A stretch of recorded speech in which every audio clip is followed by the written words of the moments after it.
지금부터 우리 공화당 조은진 대표님과 간담회를 시작하겠습니다.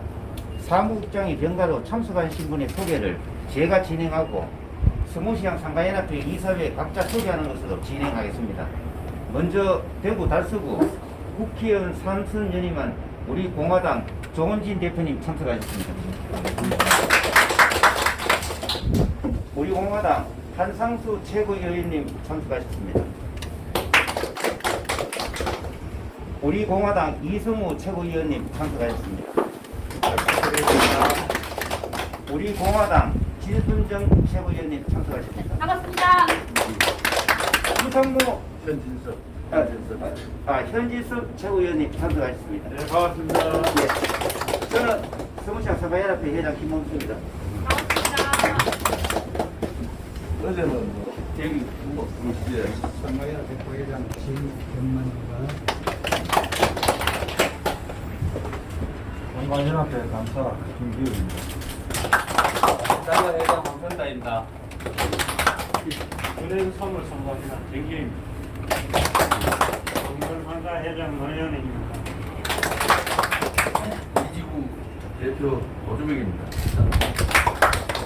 공부하자 박병욱입니다. 그러면 이 전통시장의 승기인 서무시장을 찾아주신 데 대해 상가연합회를 대표에 진심으로 감사드립니다. 일편단심 원칙과 소신을 지키시며 우리 공화당 대표인 조은진 전 국회의원님을 전 상인의 이름으로 환영합니다. 힘찬 박수 부탁드리며 인사 말씀 듣겠습니다. 우선 우리 한상수 교수님은 윤석열하고 서울 법대 동기세요. 민대대학교 현재 법대 교수시고요. 이성우 최고위원은 과학자입니다. 옛날 수능 거의 하나 틀리고 다 맞았다 하는 젊은 과학자시고, 또 우리 진순정 최고위원은 우리 당의 이제 재래시장 자영업 소상공인 대책본부장이시고, 저 현지섭 최고위원님은 해병대 출신이신데 우리 안보 부분 굉장히 담당하시거든요. 아까 제가 말씀드린 대로 저희들이 재래시장 전통시장을 이제 오늘 서무시장이 51번째. 저희들 시장 와서 그냥 뭐 인사하고 정치적으로 뭐 이런 데 않습니다. 그냥 실질적으로 장을 많이 봅니다. 오늘도 이제 장보러 이제 추석 장날을 서무시장, 오늘 실성시장하고 달서종합시장에서 장을 보자. 그래가지고 저희들이 참석. 이렇게 김동수 회장님을 비롯해서 각 상가 지구 회장님들이 환영해 주셔서 감사드립니다. 이번에 중국 대전 코로나 때문에 가장 힘든 분들이 우리 재래시장, 또 자영업, 서울에서는 자영업자들 한 3,000명이 사가지고 이제 저희들은 기본적으로 미들콜이 코로나, 이제 코로나하고 이제 같이 가는 상태를 만들어야 된다, 이런 입장을 갖고 있거든요. 그렇기 위해서는 좀 더 정부가 융통성 있게 이런 대책을 좀 취하는 게 좋겠다. 실질적으로 이제 백신이 나왔을 때하고 안 나왔을 때의 대책은 대단히 다르거든요. 전 세계가 마찬가지입니다. 백신이 나와서 이후의 대책은 이제 삶의 문제로 빠르게 전환하고 있거든요. 전 세계가. 이제 사실은 자영업이나 재래상인 전통시장 상인분들이 중산층인데, 이 중산층들이 무너지면은 한 분의 가정, 예를 들어서 한 분이 기업이 무너진다 이런 차원보다는 가정이 다 파괴되거든요. 이 단계까지 지금 이미 들어갔고, 이제 가정 이탈 상황까지 있고, 그러다 보면 사회 전반적으로 굉장히 어려운 상황이 되기 때문에 저희들은 뭐 좀 다릅니다. 이 코로나를 우리 스스로가 이제 받아들이고, 이것을 이제 대책 자체도 개방적이면서도 마스크를 쓰고 할 수 있는 그런 대책을 좀 세우면 좋겠다. 저도 뭐 접종을 1, 2차 다 받았습니다만, 아무튼 이 시장에 와보면은 안타깝습니다, 사실. 뭐 저도 정치하는 사람으로 정당 대표로 보면은 굉장히 안타까운 현실이다. 특히 이제 서문시장은 대한민국 3대 시장 중에 하나지 않습니까? 그래서 다녀보면서 느낌은 보면 재래시장, 전통시장의 상인분들의 삶에 대한 어떤 그 애착 이런 건 대단히 강한데 정부가 과연 거기에 맞게 제대로 하고 있느냐 하는 것은 또 다른 입장입니다. 그래서 저희도 그래 보고 있어요. 그래서 아무튼 오늘 장을 좀 많이 보고 저희들이 시장 오면은 장 보러 왔으니까 다음 주에 올렸는데 다음 주는 사실은 추석 피크 아닙니까? 그래서 방해가 될 것 같아서 한 주 땡겨가지고 이번 주에 와서 장보기를 좀 많이 해보자 그런 입장에서 왔습니다. 서문시장은 뭐 화재도 있었고 여러 가지 아픔도 많았지만 시장 상인분들이 이렇게 단합이나 또 우리 3대 시장답게 이렇게 해주신 데 대해서 시민의 한 사람도 굉장히 고맙게 생각을 합니다. 저희들이 오늘 이제 최고위원들이 우리 공화당은 이미 세대 교체를 했어요. 최고위원들이 30, 40대 최고위원이 3분의 2가 30, 40대로 갖춰져 있고 우리 당이 실질적으로 언론에서 묻잖아요. 좌파들은 좌파대로 또 오른쪽은 오른쪽대로 우리 당에 대해서 상당히 배타적인데 우리는 소위 말하는 보수 우파 정당 대한민국의 자유민주 체제를 지키는 딱 중간에 있는 정당이다. 이래 보시면 오른쪽의 중간 그런 정당. 지금은 45만 정도 당원이 되고 6만 명이 당비를 내는 책임자는 6만 명인데 실질 전체 정당이 지금 20개 정도 되는데 그 중에서 더불어민주당, 국민의힘 다음에 우리 당이 제일 큽니다. 당원수나 이런 걸로. 그래서 지금 현재 당에서 저보고 출마를 해라 이렇게 압박이 대단히 셉니다. 근데 여러 가지 상황을 보고 우선 정권 교체를 해야 된다는 그런 당위성은 저는 가지고 있는데 실질적으로 우리가 받아들이지 못하는 사람들이 있습니다. 윤석열이나 홍준표나 유승민이나 이런 사람들은 저희들이 받아들이지 못해요. 그런 부분들은 저희들이 어떻게 잘 대화를 통해서 정권 교체를 하는데 어떻게 할 거냐 하는 그런 고민도 많고 우리 당원들은 매주 월요일마다 당원 입당 현황을 발표하면 매주 한 몇천 명씩 들어옵니다. 당원이. 그 정도로 국민들의 이 기존 정치에 대한 그런 불신 또 이 미쟁 좌파 저는 독재 정권이라고 제일 먼저 얘기할 사람입니다. 그런 정권에 대한 어떤 불신 또 저항하지 못하는 보수 정당에 대한 그런 분노 이런 것이 현재의 상황이지 않느냐. 그래서 우리 공화당이 가는 길은 자유민주 체제고 지금 우리 시장 상인분들 같이 자유시장 경제, 자유통일이라는 이 세 가지의 가치가 우리 당의 강령이고 그렇게 하려고 대단히 노력을 많이 하고 있습니다. 아무튼 시장 와서 저는 대구에서 태어나서 대구에서 자라고 군에 있을 때나 학교나 해서 제가 기업에 다닐 때 그때 빼놓고는 대구에서 계속 생활한 사람이라서 서문시장이나 대구의 분들한테 애정이 굉장히 많죠. 아무튼 저희들이 보기보다는 우리 공화당 힘이 셉니다.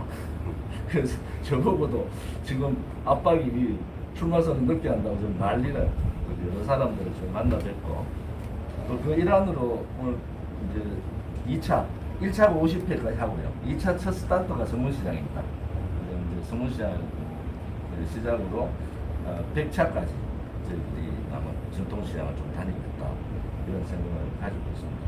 아무튼 조금이라도 도움이 됐으면 하는 그런 바람에 저희들이 성의를 다해서 장보기 활동을 하도록 그렇게 하겠습니다. 오늘 시간 내주셔서 고맙습니다. 우리 공화당 이야기는 전부 다 많이 피부로 촉되고 전부 다 많이 알고 계시면 혹시나 궁금한 점이나 이런 거 있으면은 좀 기탄 없이 한번 이야기해 주시기 바랍니다. 우리 공화당이 창당한 지는 4년, 지난 8월 30일이 창당 4년 4주년 했어요. 4년이 됐고, 이제 5월 9일 대선 끝나고, 그 당시 이제 태극기가, 그 2016년 겨울부터 3월 1일 뭐 이런 태극기가 그 시청 앞을 메울 때, 아무튼 그때의 그 동지들이 모였다 이래 보시면 됩니다. 그래서 아무튼 저희들이 할 수 있는 아까 말씀드린 대로 자유민주주의 체제, 자유시장 경제 나아가서 우리 미래 세대들한테 자유통일이란 그런 이 시대 2021년 사는 우리들이 가야 될 기성세대들이 가야 될 그런 길을 걷는 아주 모범적인 우파 정당이다 이렇게 보시면 됩니다. 오늘 제가 질문 하나 드릴게요. 예. 그 박근혜 전 대통령 그 석방운동이 어느 정도 진척되어 있었나? 이 현 정부에서 박근혜 전 대통령 언제쯤 가슴방에 풀어줄 의향이 있는가? 지난 건 이제 8월 15일 열흘 전에 제가 박범계 장관하고 국회에서 정말 친하다고 나는 박범계 장관하고 통화를 했고 뭐 8월 15일 날은 뭐 사면이 힘들다 이렇게 얘기하는데 아마 이 문재인 정권에서도 대단히 고민할 겁니다. 이제 4년 6개월이 지났거든요. 그래 이제 역대 정권에서 실질적으로 뇌물을 한 푼도 받지 않은 지금 4년 이상을 조사를 했는데 돈 자체를 아예 준 사람도 없고 받은 사람도 없는 이런 경우는 처음이거든요. 내가 미국의 기자들하고 가끔 인터뷰를 자주 하는데 미국 기자들한테 물어봐요. 아니 위정자들이 뇌물 수수나 이런 걸로 잡히면은 몇 개월 만에 그런 게 나오냐고 3개월 하면은 통장 번호부터 돈이 다 나온대요. 근데 박근혜 대통령 아무튼 말이 3마리 때문에 지금 감옥 가셨다 이래 보시면 돼요. 그것도 이재용이가 최순실한테 말 빌려준 거. 그 외에는 뭐 K미르에 있는 자금 이런 거는 뭐 아시다시피 다 국가가 그대로 한손 받았고요. 그 K미르도 임대료 하고 기존 직원들 준비하는 직원들 월급 몇 빼고는 전혀 하지 않습니다. 근데 뭐 K미르를 뭐 다음 대통령 퇴임 이후에 근데 그거는 뭐 있을 수 없는 일이고. 그러니까 그렇게 했는데 지금 그 2016년부터 3월 10일 그때까지 벌어졌던 그는 하나부터 열까지 다 거짓말이다. 왜냐하면 실체가 없어요. 제가 국회에서 그걸 밝혔지 않습니까? 국회에서 지금 총리하고 있는 행자부 장관 할 때 그렇게 물어 하나라도 지금 그때 얘기했던 그 중에서 하나라도 맞는 게 있으면 얘기를 해보라고 했어요.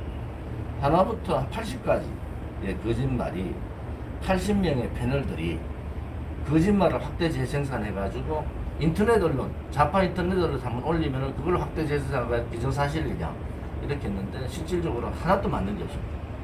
실질적으로. 그러니까 이제 저희들은 이거는 업무다. 소위 말해서 박근혜 대통령의 권력을 찬탈한 우리는 그래 봅니다. 쿠데타다 이래 보는 거죠. 실질적으로 그 이후에 지금 와서 보면은 박근혜 대통령이 뇌물은 고사하고 탄핵을 받아야 될 이유 자체가 아닌 거죠. 사실은.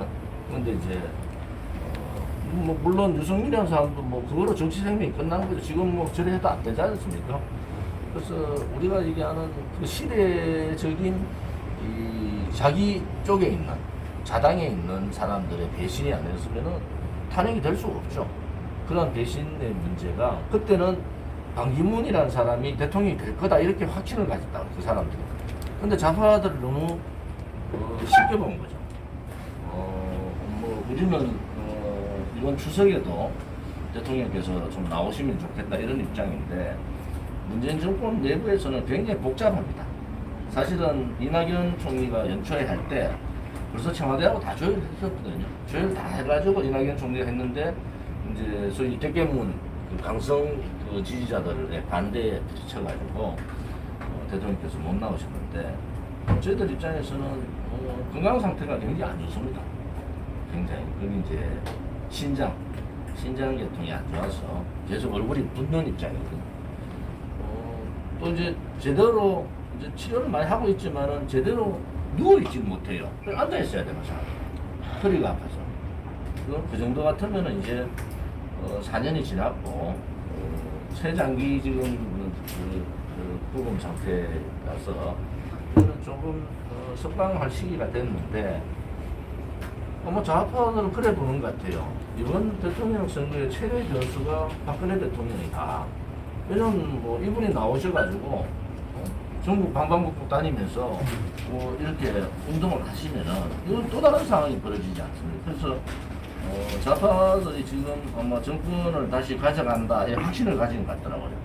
그래서 그런 부분에서 저희들도 굉장히 고민이 깊고 이 문재인 정권 제2의 문재인 정권을 막아야 되는데 뭐 제가 막자는 것은 뭐 개인적인 문제 이런 게 아니고 기본적인 헌법적 가치라는 자유, 또 자유시장 경제, 또 이런 자본주의 사회에서 해서는 안 되는 사회주의 정책을 너무 많이 써서 이런 부분에 있어서 우리 공화당은 강력하게 뭐 저희들 하루도 안 빼고 오늘도 투쟁합니다. 하루도 안 빼고 그런 입장으로 봐서는 이제 청와대나 이쪽 더불어민주당이나 고민이 많이 깊어졌다. 언제까지 지난 사실 8월 15일이 가장 적기였는데 이걸 놓치는 바람에 굉장히 어려운 상황이 된 거 아니냐.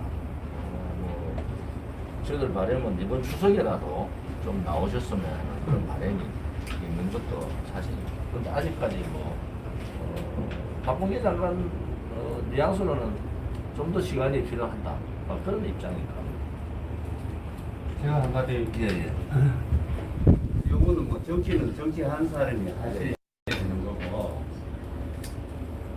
조원진 대표로서 지금 제가 개인적으로 묻고 싶은 거는 대구가 사실 솔직히 말해서 경계가 너무 안 좋거든요.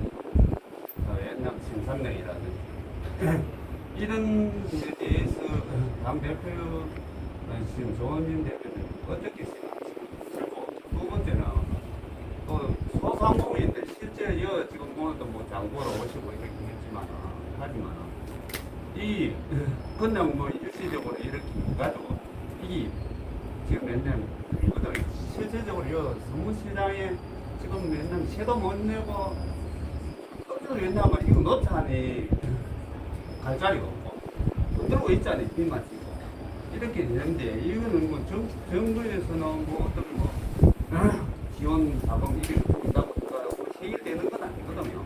그러니까 이런 문제에 대해서 그냥 뭐 다른 것 떠나서 대표님 생각은 어떤 생각이고 대구 시민으로서 제가 보시거든요. 지금 이제 대한민국 가장 큰 문제가 인구가 수도권에 집중되어 있다는 거예요. 현재 수도권은 사람이 많아서 다 죽게 생겼어요. 이제 부동산 문제부터 시작해서 이제 수도권은 사람이 많아서 죽게 생겼어요. 지방은 사람이 없어서 경제가 돌아가지 않아요.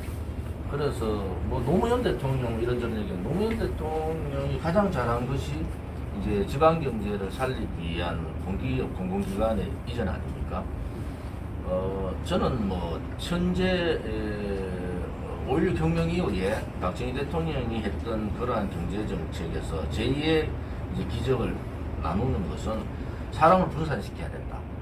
수도권 사람을 과감하게 지방으로 내려보내야 되는데 그것은 기업입니다. 지방에서 대학을 나오고 지방에서 고등학교를 나와도 일자리가 있어야 되고 그 일자리가 실질적인 정부 정책에서 할 수 있는 정책들이 있거든요. 이런 부분은 기업이 지방에 가서도 지방 학생들을 모집을 해가 쓰고 이렇게 하면서 학교가 지방으로 내려오는 서울대학교 자체를 아예 지방으로 내려보내 옛날에 이제 파리대학부터 파리 1대학부터 10대학 이런 식이 있듯이 이제 국립대학 이런 사립대학은 조금 힘들지만 그런 부분들은 과감하게 지방 배치를 하고 지방에 들어가는 기업에 대해서 대폭적인 인센티브 세금 자체를 바꿔야 됩니다. 세금 제도를. 그렇지 않고는 지방 경제가 스스로 살아나기는 대단히 힘들다. 왜냐면 가면 갈수록 이제 일자리를 줄고 이제 첨단화가 돼가는 입장 아니겠습니까? 그래서 대구 같은 경우는 제가 이제 박근혜 대통령 계실 때 세 가지를 그걸 했어요. 첫째, 지금 권영진 시장이 그때는 모르더라고, 내용 자체를. 철도 9.7km 대구에 들어오는 철도 자체를 전부 지하하자. 지금 경기도는요, 35m, 40m로 A선부터 C선까지 지금 하고 있잖아요. 전부 35m 밑에서 거기 경기도 수도 전체가 30분 거리로 다 되는 거예요. 대구도 우선 철도 지하 사업을 하고 철도 주변에 저기 노원동부터 칠성동, 신천동 이까지를 개발 상도를 해가지고 이 토목 사업을 해야 된다. 그러면서 대구 경제를 돈이 돌아가다. 왜냐면 기업하는 사람들은 돈이 벌리면 들어오거든요. 그때 제가 주장을 한 게 벌써 10년 됐잖아요.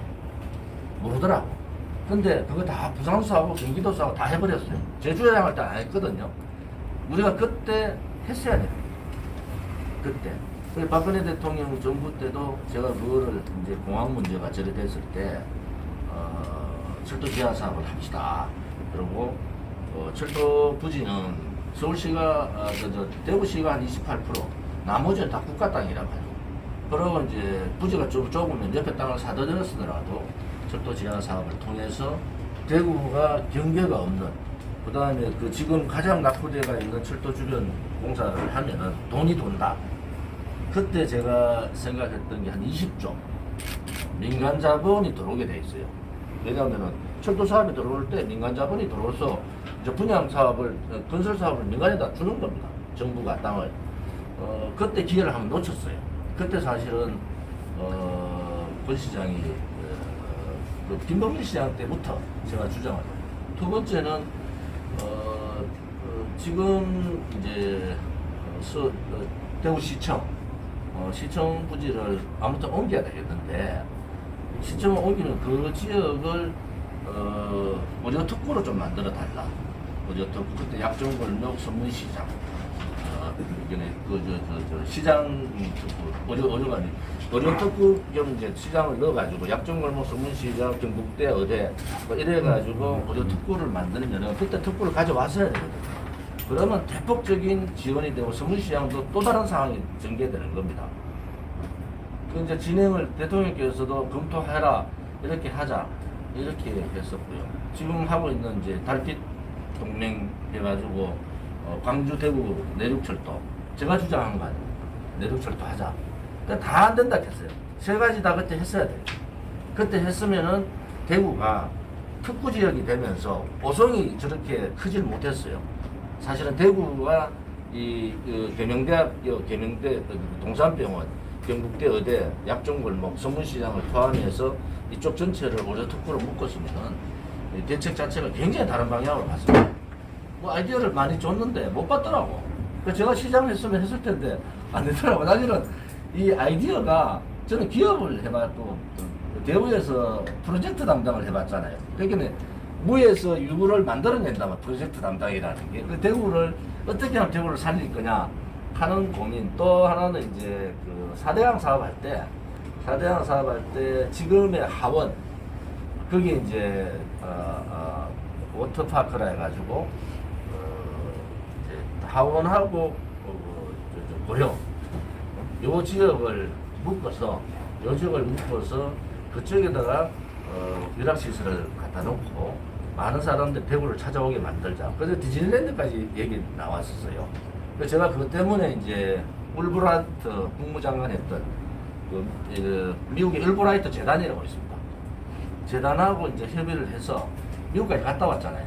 그때 대구 경북부시장하고 그때 이태원 고령 시장하고 군수하고 이래가 미국 가서 협의를 다 했어요. 그때 이제 저 사람들이 3조 내겠다. 그러면 한국에서는 땅 대고 4대강 사업의 후속 사업으로 가자. 이렇게 된 거죠. 진행이 됐는데 정부도 그렇고 이제 4대강 사업이 좌파들이 워낙 반대를 하니까 이게 후속 사업을 해가지고 거기에다가 대급 들여가지고 무슨 그 4대강 사업 기념 건물 하나 제가 넣었잖아요. 그러면서 금호강에 있는 유유지가 어차피 곧밥 만들어 놨잖아요. 제가 어릴 때 거기서 수영하고 자랐거든요. 제가 남영초등학교 근방에서 태어났는데 지금 노원동인데 그래서 그거를 100억 줘가지고 그 사유지를 시에다가 줬어요. 예산을 줘가지고. 이제 그게 이제 식당이 됐는데 그런 정책들을 만들어내야 된다. 그런 정책들을. 그게 디즈니랜드 빼는 거 다 들어온다고 그랬어요. 그 당시에. 디즈니랜드만 그때 상해를 하고 있는 상태에서 상해를 또 넣을 거냐 말 거냐. 그래서 이제 롯데 돌아가신 이 부회장 대구 출신인데 그분하고 협의를 하고 굉장히 진행을 많이 했어요. 근데 정치인들이 그걸 해야 되거든. 왜냐하면 정치인들이 사업을 안 해보고 기업에 안 있어 보니까 아이디어가 저는 프로젝트를 하니까 기업에 있어 보니까 눈에 보이잖아요. 대구를 사람이 올 수 있는 대구를 어떻게 만들 거냐. 그러면은 먹거리, 볼거리, 그 다음에 사람이 놀거리를 만들어줘야 된다. 그래서 제가 어느 까지 생각했는지 저 지역구가 성당못 있잖아요. 성당못. 그래서 거기에 이제 그 우방타워 있잖아요. 그래서 우방랜드하고 이 금호강하고 납동강을 어떻게 연결할 거냐. 그래서 베네치아를 우리가 어렵게 생각하는데 대구를 베네치아를 만들자 이랬어요. 그래서 배를 타고 성당못에서 납동강을 배 타고 왔다 갔다 할 수 있다. 지금 왜냐하면 그게 전부 복개도로 돼 있거든.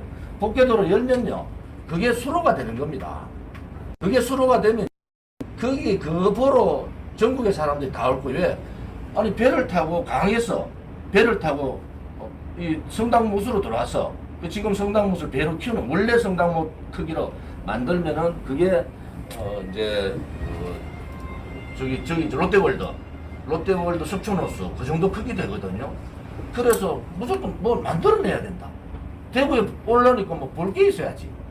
그래서 내가 그래도 지난번에 그 이준석 국민도 네. 대통령이 왔을 때 제가 이건희 미술관을 대구에 유치하도록 좀 쓰라고 이야기했지만 조은진 당 대표님께서 대구가 모양이 하니까 중요한 거는 대구의 시민들이 뭔가는 청년들이 지금 여 나가면 대구가 됩니다. 핵심은 그겁니다. 더 잘 아시겠지만은, 그러니 이제 뭐, 큰 것도 좋지만은, 지금 제가 뭐, 여관 같은 데 저런 데 보면은, 낙동강이 지금 잘 돼요. 왜냐면, 골프장 같은 것도 낙동강물을 땡겨가지고, 그, 코스 같은 데 이런 이용하고 하거든요.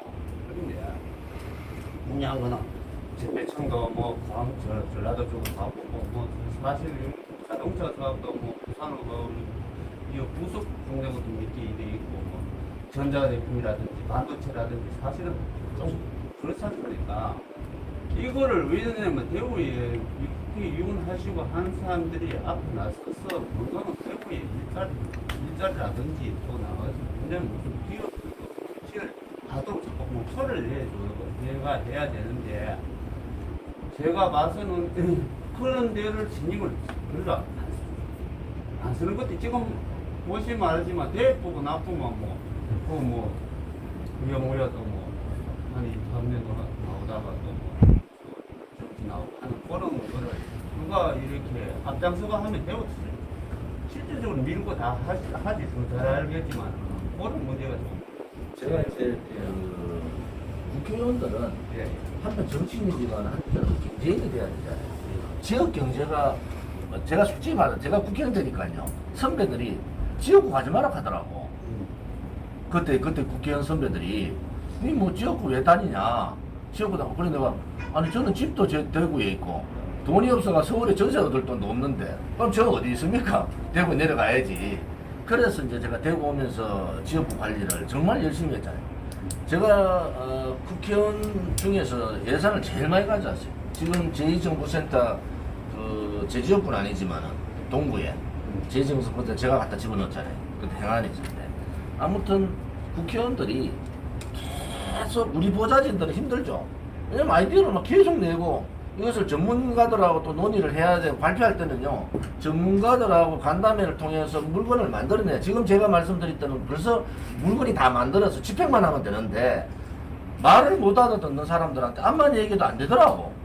그래서 제가 아쉬운 것이 그때 이제 공항 문제, 지금도 저는 뭐 가덕도 공항 말도 안 되는 소리다. 왜냐면은 지금 가덕도 공항 주장한 사람들 사고 나면 전부 다 감옥 가라.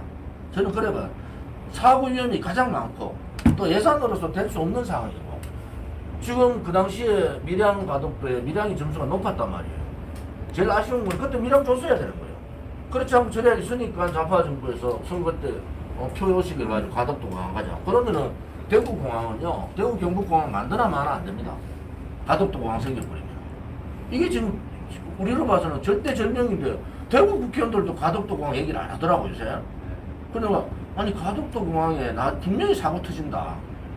사고 터지고 또 하나는 경제적인 측면에 있어서도 가덕도 공항 안 맞지 않지 않냐. 그러면 지금에 있는 김해공항을 확장하고 그리고 지금 대구 경북 공항을 확장해서 그런 부분들을 만들어내 가면은 좋겠다. 그리고 또 하나는 대구가 작다.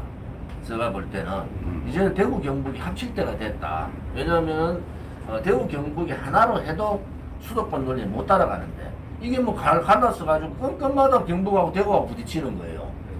이 단계를 우리 시도민들이 제대로 판단을 해서 힘을 키우자. 그럼 국회의원들 뽑을 때 저는 솔직히 제가 국회의원 12년 해봤잖아요. 뽑을 때 잘 뽑아야 돼요. 왜냐하면 저 사람이 정치적으로 어떻게 할 거냐 이것도 중요하지만은 저 사람이 대구 경제를 위해서 정말 아이디어를 내고 할 수 있는가. 지금 제가 그 당시에 철도 지하자 때문에 대구역을 없애는 겁니다. 대구역을 없애고 서대구역을 동대구역만큼 피워가지고 두 개의 지역을 굉장히 중심지대로 만드는 거예요. 그래서 그 철도 지하가 되면서 고성동부터 시작해서 이쪽에 망경강 쪽까지 양쪽이 다 개발되잖아요. 왜냐면 철도 사업이 그 땅이 전부 다 뭐가 되냐? 공원이 되는 거예요, 공원. 집 앞에 공원을, 엄청난 공원을 두는 거 아닙니까? 그러면서 대구시청부터 시작해서 개발 사업을 해라. 그것도 내가 근본물 씨한테 그림까지 그려줬어. 자, 우리가 이거 뭐죠? 이게 도로록 하는 거 있잖아요. 그런 식으로 도미노 같이 시민들이 안 믿으면은 대구시청 지역에다가 엄청난 개발 사업을 1단계로 시작해라. 그러면은 거기서부터 시민들이 믿기 시작하면 재개발 다 된다. 그러니까 도미노 같이 주르륵 이렇게 개발 사업을 하면 좋겠다. 그리고 대구 시청 자리에다가 중구 주민들도 화나잖아요. 시청인들 옮기면 시청 자리에다가 의료복합 첨단 의료복합 단지를 만들어 가지고 내가 그때 했어요. 50층 만들자. 50층을 만들어서 그런 사업들을 거기 해서 대구가 명실공히 의료 최고의 도시. 그다음 지금은 뭐 코로나나 이런 전염병 연구센터 뭐 이런 거를 갖다 넣으면은 보이지 않습니까? 제가 한 10년 전에 얘기하는 무슨 말인지를 못 알아들으니까 제가 기업을 해보고 김무종 회장한테 배운 게 그런 건데 얘기해보니까 모르더라고. 그게 뭐 그때 신문사들도 제 말뜻을 못 알아듣고 그래서 그때 최고의 전문가들이 모여가지고 세미나를 했다. 이건 무조건 되는 사업이다. 그랬으면 어떻게 됐겠습니까? 그래서 대구가 아무튼 다는 회생이 안 돼도 조금 꿈틀은 했을 거예요. 돈이 한 20조가 들어오니까 외부 돈이. 그러면서 이제 대구 경제를 활성화시켜. 대구 경제 자체적으로는 힘들단 말이에요. 지금은 어떻게든 외부 자금이 제가 이제 울브라이트 펀드하고도 얘기했듯이 외국 기업 자금이나 외부 자금이 도로도록 만들어둬야 된다. 그거 만드는 것은 정치인들이 아무튼 힘이 있어요. 그러니까 롯데도 내가 이 부회장님 안타까운 일로 돌아가셨지만은 그분하고도 면담하고 대구에 좀 이런 걸 해보자. 그런 정치인들이 좀 필요하다. 왜냐하면은 지역구가 저도 지역구 관리하면 저만큼 한 사람이 없어요. 다 바꿨잖아요. 저는 우리 지역 가면 다 바꿔놨어요.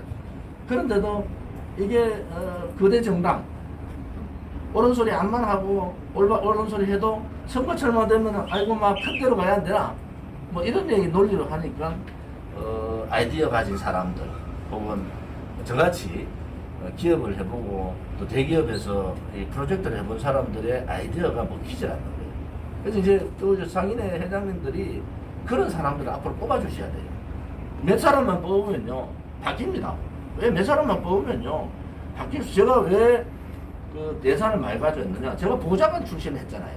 그게 국가 전체 예산이 어디로 흐르는가 제가 다 알아요. 그래서 어느 쪽에 돈이 있다는 걸 안단 말이에요. 어느 쪽에 돈이 있다. 그러니까 딱 가서 거기에 맞는 거를 끄집어내서 예산을 가져오죠. 가만히 있어봐야 지금요. 특별 교부금 10억 가져갔다고 난리잖아요. 저는 그 단위가 그런 단위가 저는 1,000억씩 이렇게 들고 왔단 말이에요. 근데 결국은 시민들이 이제 평가를 누가 대구 경제를 살릴 거냐. 시장 혼자도 안 됩니다. 이제 국회의원이 12명이 또 경북까지 하면 25명이 경제를 살리는데 올바해야 된다. 시민들 다 죽게 생겼는데. 그러니까 그런 상태를 만들어가면은 저는 혁명적 사고를 가지고 바꿔보자 하는 생각이 혁명적 사고를 가지고 인구분산도 혁명적 사고를 안 가지면은 학교가 안 내려가고 좋은 학교가 안 내려가고 좋은 기업들이 안 내려가면 되겠습니까?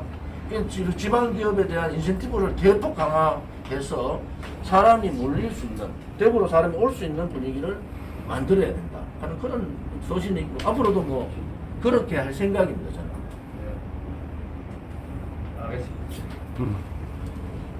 오늘 이제 시간 주셔서 감사드리고요.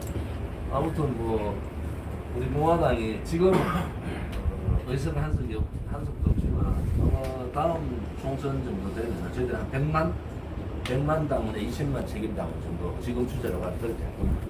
그렇게 되면 교섭단체 제가 말하는 게 이거죠. 좌파들도 민주당에 있으면 정의당이 있잖아요.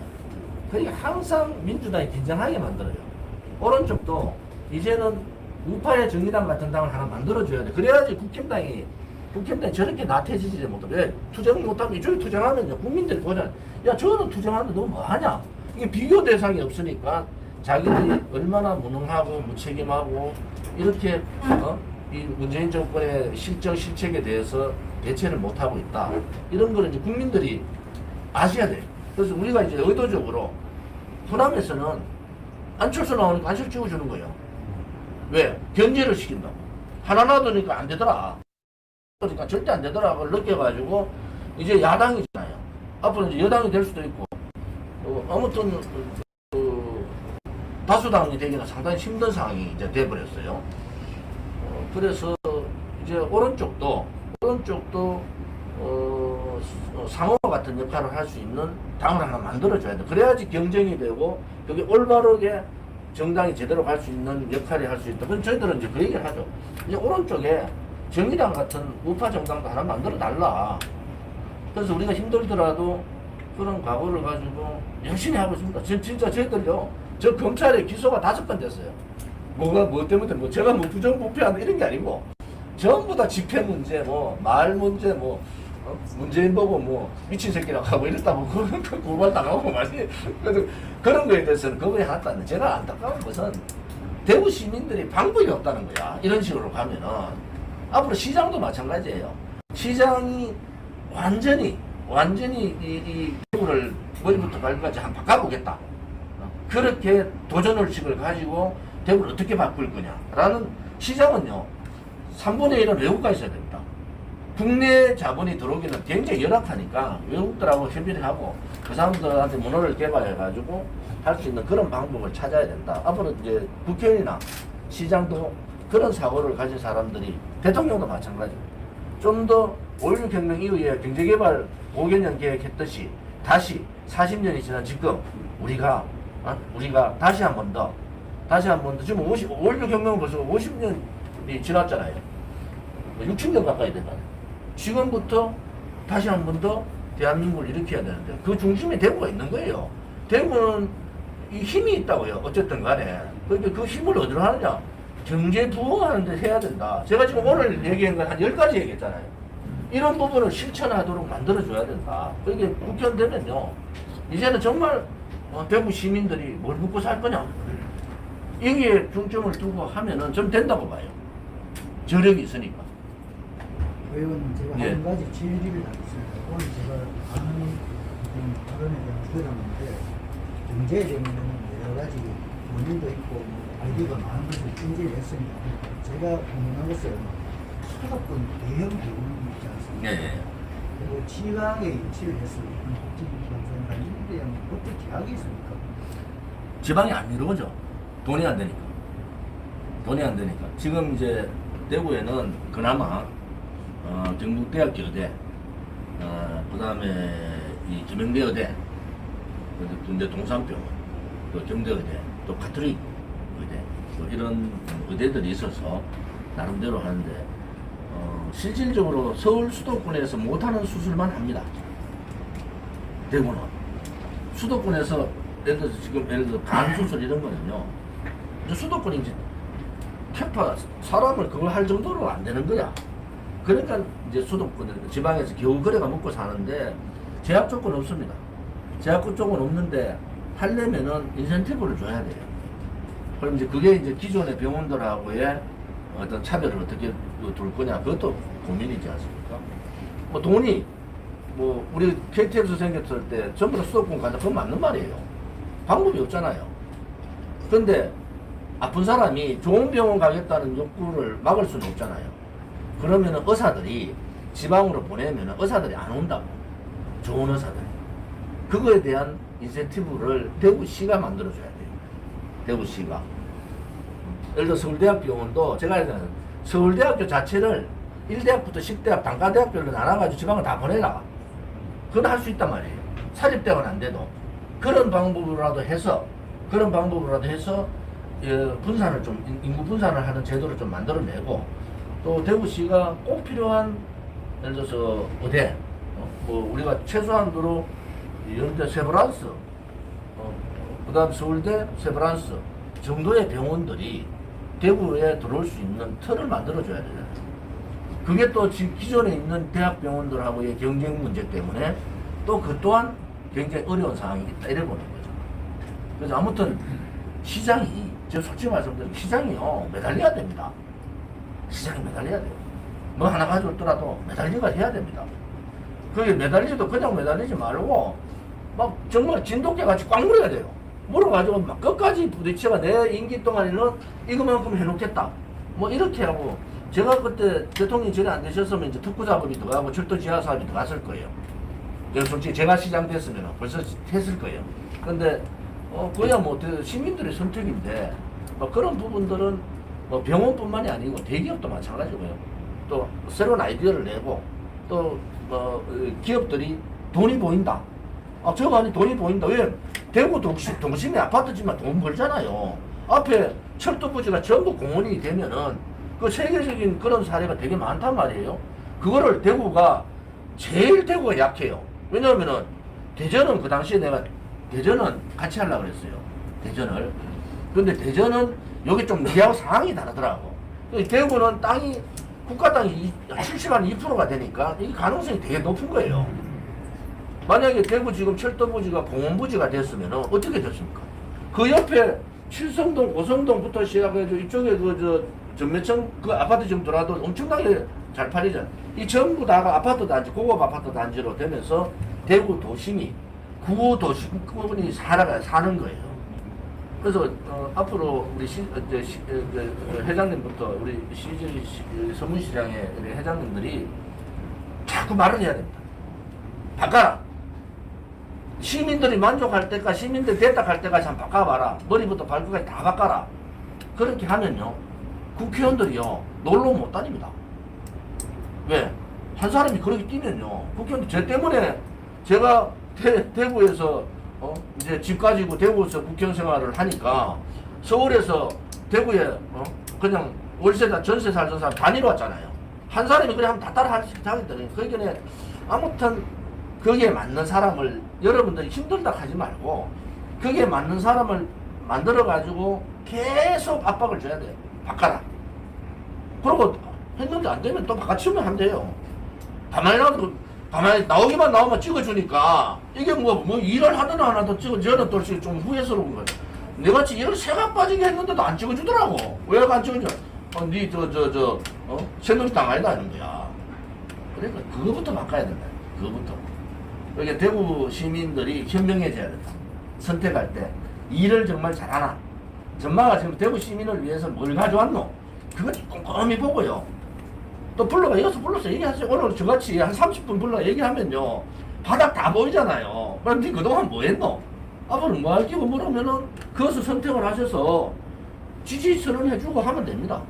그러면은 뭐 저는 대구는 가능성이 있다 이렇게 보는 거예요. 강 대표님 지금 뭐 말씀도 하고 지금 보이기는 스텝진들 지금 난리네. 그러니까 지금 자체가 그래 하려고 하니까 오늘 말씀 잘 들었고 우리 공화당이 어떤 역할을 한다 하는 것도 충분히 들었는 것 같습니다. 혹시나 뭐 기회가 나면은 다음에 예, 예. 한번 들으시가지고 한번 불러주이소. 예, 이런 간담회를 한번 더 마련하도록 그렇게 그래, 하겠습니다. 그래. 오늘 이상으로 간담회를 마치도록 하겠습니다. 수고하셨습니다. 수고하셨습니다. 대전에 그 잠시만 이게 가려져가지고 아니, 얼굴이 괜찮아요. 가려져서 약간만 두 번만 보고 따로 이렇게 한번 예예예 예.